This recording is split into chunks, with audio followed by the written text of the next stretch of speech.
Welcome to A edu. और ए edu के हमारे इस यूट्यूब चैनल में आप सभी का स्वागत है। देखिए, मुगल वंश की शुरुआत हमने की थी मध्यकालीन भारत के इतिहास के अंतर्गत। और मुगल वंश का परिचय पिछले वीडियो में हमने देखा। और आज से हम लोग मुगल वंश के संस्थापक यानी कि बाबर की चर्चा शुरुआत करते हैं। और बाबर के बारे में हम लोग पूरा डिटेल देखेंगे। तो चलिए हम लोग शुरू करते हैं जहीरुद्दीन मोहम्मद बाबर के बारे में। और शुरुआत करते हैं मुगल वंश के संस्थापक से। तो सबसे पहले बाबर का जो शासन काल था वह 4 बरस। मुगल साम्राज्य का यह प्रथम शासक था, मुगल साम्राज्य का संस्थापक था। और यह 4 बरस तक मुगल साम्राज्य का शासक बनता है। 21 अप्रैल 1526 ईस्वी से 26 दिसंबर 1530 ईस्वी तक, 21 दिसंबर 1526 ईस्वी से 26 दिसंबर 1530 ईस्वी तक बाबर मुगल साम्राज्य का शासक रहता है, यानी कि 4 बरस। आपको पता होगा कि इब्राहिम लोदी को 21 अप्रैल 1526 ईस्वी को इसने पानीपत के प्रथम युद्ध में पराजित किया और उसकी हत्या करके मुगल वंश की नींव रखी। तो 21 अप्रैल 1526 ईस्वी से 26 दिसंबर 1530 ईस्वी तक बाबर मुगल साम्राज्य का प्रथम शासक रहता है। इसका जन्म 14 फरवरी 1483 ईस्वी को मध्य एशिया, जिसे ट्रांस ऑक्सियान भी कहते हैं, उसके उज्बेकिस्तान के फरगना घाटी के अंदीजान नामक शहर में हुआ था। तो पूछा जाएगा कि बाबर का जन्म कहाँ पे हुआ था। तो 14 फरवरी 1483 ईस्वी को, 14 फरवरी 1483 ईस्वी को मध्य एशिया या ट्रांस ऑक्सियान, मध्य एशिया को भी ट्रांस ऑक्सियान कहते थे, के उज्बेकिस्तान के फरगना घाटी के अंदीजान नामक शहर में हुआ था, याद रखेंगे। तो 14 फरवरी 1483 ईस्वी को मध्य एशिया या ट्रांस ऑक्सियान के उज्बेकिस्तान के फरगना घाटी के अंदीजान नामक शहर में बाबर का जन्म हुआ था। ट्रांस ऑक्सियान का पुराना नाम क्या था? मावरा उन नहर। तो ट्रांस ऑक्सियान का पुराना नाम था मावरा उन नहर। बाबर का पूरा नाम था जहीरुद्दीन मोहम्मद बाबर, याद रखेंगे। तो जहीरुद्दीन मोहम्मद बाबर बाबर का पूरा नाम था। इसके पिता का नाम था उमर शेख मिर्जा। तो बाबर के पिता का नाम था उमर शेख मिर्जा। ये उमर शेख मिर्जा फरगना घाटी के शासक थे तथा ठिगने कद के तगड़े जिस्म, मांसल चेहरे तथा गोल दाढ़ी तथा तैमूर लंग के वंशज थे। तो बाबर के पिता उमर शेख मिर्जा फरगना घाटी के शासक हुआ करते थे तथा वे ठिगने कद के तगड़े जिस्म के व्यक्ति थे। उनका चेहरा मांसल था, यानी कि भरा हुआ चेहरा था, तथा गोल दाढ़ी थी और वे तैमूर लंग के वंशज थे। बताया गया है कि तैमूर लंग 1398 ईस्वी में भारत पर आक्रमण किया था। वह एक मंगोल आक्रमणकारी था। तो पिता का नाम क्या था बाबर का? उमर शेख मिर्जा। वह फरगना घाटी का एक शासक था और काफी तगड़ा व्यक्ति था, यानी कि ठिगने कद के तगड़े जिस्म, मांसल चेहरा, गोल दाढ़ी वाला व्यक्ति था और तैमूर लंग का वंशज था। बाबर की माता का नाम कुतुब निगार खानम था और बाबर कुतुब निगार खानम का ज्येष्ठ पुत्र था, यानी कि सबसे बड़ा पुत्र था। तो बाबर की माता का नाम क्या था? कुतुब निगार खानम। और इसी कुतुब निगार खानम का यह जो बाबर था वह ज्येष्ठ पुत्र था, यानी कि सबसे बड़ा पुत्र था। बाबर का जो मूल था वह मंगोलिया के वरलास कबीले का यह वंशज था। तो पूछा जाएगा कि बाबर का जो मूल था वह क्या था, तो मंगोलिया के वरलास कबीले। बाबर के नाना का नाम था यूनुस खान और नानी का नाम था एहसान दौलत बेगम। तो बाबर के नाना का नाम क्या था, यूनुस खान, और नानी का नाम था एहसान दौलत बेगम। बाबर की मातृभाषा चगताई तुर्की थी। ये हमने बताया था परिचय में ही कि मंगोलियों की जो मातृभाषा थी वो क्या थी, चगताई तुर्की थी।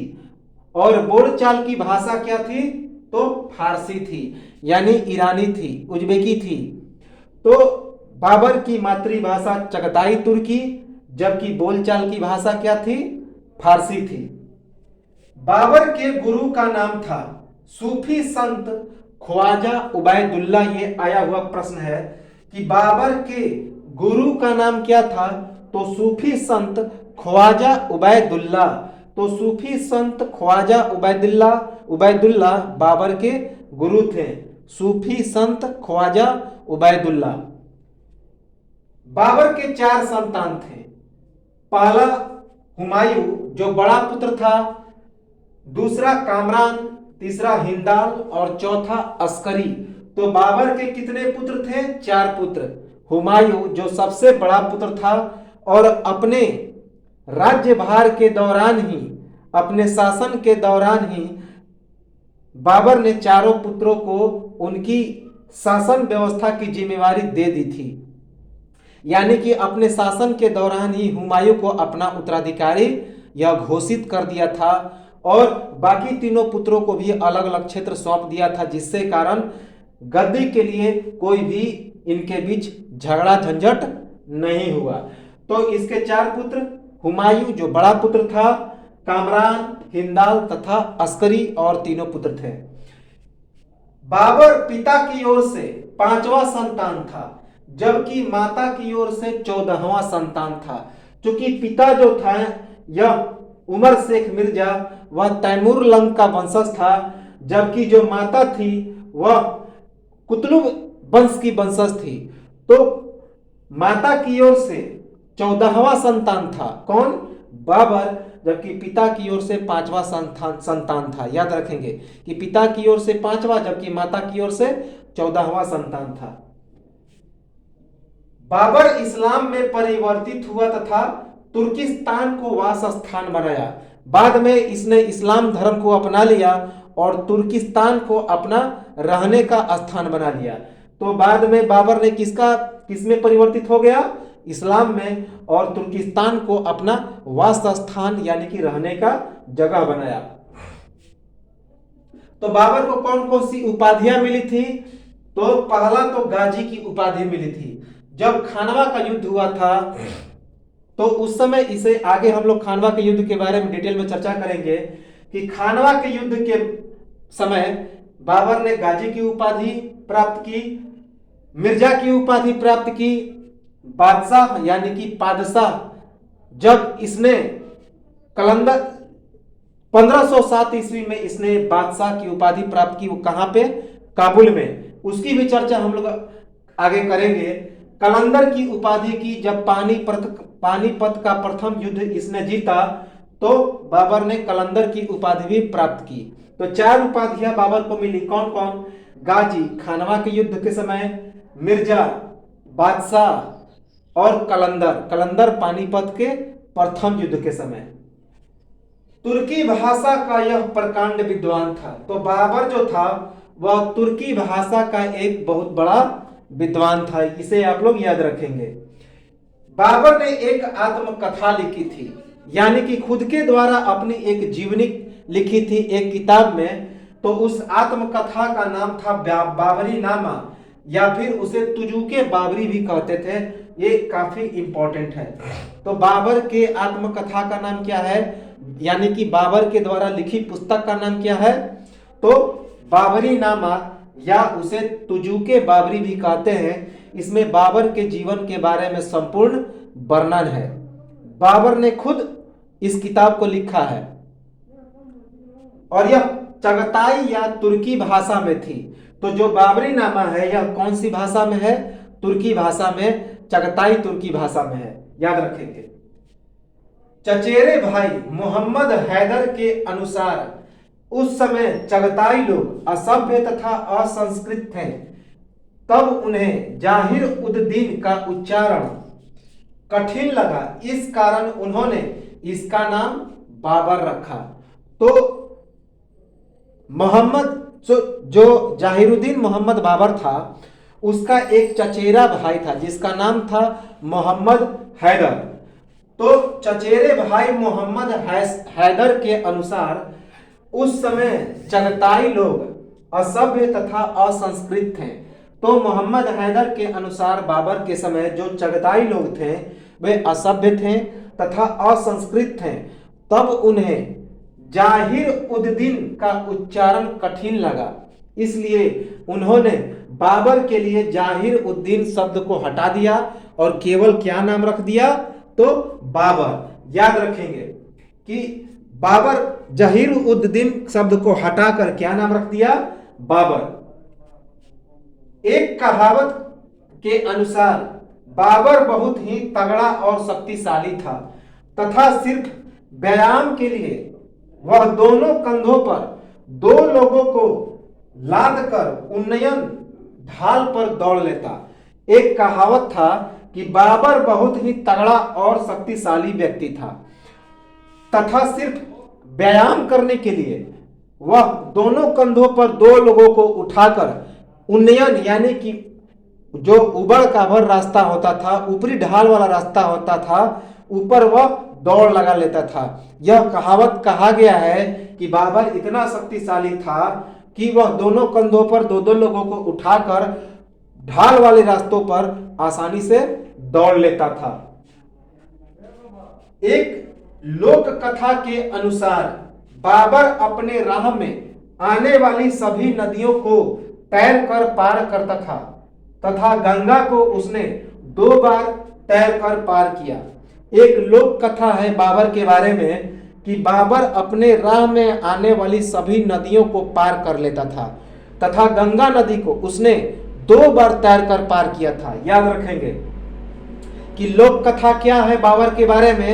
यह लोक कथा कहता है कि बाबर अपने राह में आने वाली सभी नदियों को तैर कर पार कर लेता था तथा गंगा नदी को उसने कितनी बार पार किया तैरकर? 2 बार। याद रखेंगे। 12 वर्ष की उम्र में फरगना का शासक बना। 1494 ईस्वी में वह फरगना का शासक बना। चाचाओं के द्वारा गद्दी से हटाया गया। तो 12 वर्ष की उम्र में यानी कि 1494 ईस्वी में बाबर फरगना का शासक बनता है, लेकिन अपने चाचाओं के षड्यंत्र के कारण उसे गद्दी से हटा दिया गया। बाबर की दादी का नाम था आयशा दौलत बेगम। इसी की वजह से 1494 ईस्वी में फरगना का राज्याभिषेक हुआ। तो बाबर की दादी का नाम क्या था? आयशा दौलत बेगम, जबकि इसकी नानी का नाम क्या था? एहसान दौलत बेगम। कंफ्यूज नहीं होना है कि बाबर की नानी का नाम था एहसान दौलत बेगम, जबकि दादी का नाम था आयशा दौलत बेगम। तो आयशा दौलत बेगम की वजह से जो उसकी दादी थी आयशा दौलत बेगम, उसी की वजह से 1494 ईस्वी में बाबर का फरगना का राज्याभिषेक हुआ। तो बाबर का फरगना में राज्याभिषेक किसकी वजह से हुआ? तो 1494 ईस्वी में उसकी दादी आयशा दौलत बेगम की वजह से। 1496 ईस्वी में उज्बेक शहर समरकंद पर आक्रमण होता है। 7 माह बाद 1497 ईस्वी में 100 दिनों के युद्ध के बाद बाबर की विजय होती है। समरकंद पर आक्रमण के दौरान एक सैनिक द्वारा फरगना पर आधिपत्य तथा बाबर के सौतेले भाई जहांगीर मिर्जा को वहां का शासक बनाया गया। समरकंद में सेना ने साथ छोड़ा। समरकंद तथा फरगना दोनों हाथ से चला गया। देखिए 1496 ईस्वी में उज्बेकिस्तान का एक शहर था समरकंद, वहां पर आक्रमण करता है बाबर। तो उज्बेक शहर समरकंद पर आक्रमण करता है। लेकिन ठीक 7 महीने के बाद यानी कि 1497 ईस्वी में 100 दिनों के युद्ध के बाद बाबर समरकंद पर विजय प्राप्त करता है। समरकंद पर आक्रमण के दौरान एक सैनिक द्वारा फरगना पर आधिपत्य तथा बाबर के सौतेले भाई जहांगीर मिर्जा को वहां का शासक बनाया गया। तो जब बाबर समरकंद पर आक्रमण करने जाता है तो समरकंद का एक सैनिक फरगना पर आक्रमण करता है काफी सैनिकों को लेकर और फरगना पर आधिपत्य कर लेता है। और फरगना पर उसके दुश्मन सौतेले भाई, बाबर का एक दुश्मन था उसका सौतेला भाई जिसका नाम था जहांगीर मिर्जा, और जहांगीर मिर्जा को फरगना का शासक बनाया जाता है। बाबर अब समरकंद को छोड़कर फरगना पर जाता है। तो इस प्रकार से समरकंद में सेना ने उसका साथ छोड़ दिया। तो जैसे ही पता चलता है बाबर को कि फरगना में जहांगीर मिर्जा शासक बन बैठा है, तो बाबर की सेना ने बाबर का साथ छोड़ दिया और समरकंद में सेना ने साथ छोड़ दिया और समरकंद भी हाथ से चला गया और साथ ही साथ फरगना भी बाबर के हाथ से चला गया। तो ये तो था हमारा कुछ बाबर के बारे में। इसके आगे बाबर के अन्य शासन के बारे में चर्चा करेंगे, अन्य कार्यों के बारे में चर्चा करेंगे और सबसे महत्वपूर्ण इसके 5 युद्ध और भारत में जो 4 युद्ध हुआ, खानवा का, चंदेरी का, पानीपत का और घाघरा का, ये चारों महत्वपूर्ण युद्ध हम लोग आगे चर्चा करेंगे। तो आप लोग एक इसका स्क्रीनशॉट ले लें और लाइक, सब्सक्राइब, कमेंट और शेयर करते रहें। तो मिलते हैं हम लोग अगले वीडियो में, तब तक के लिए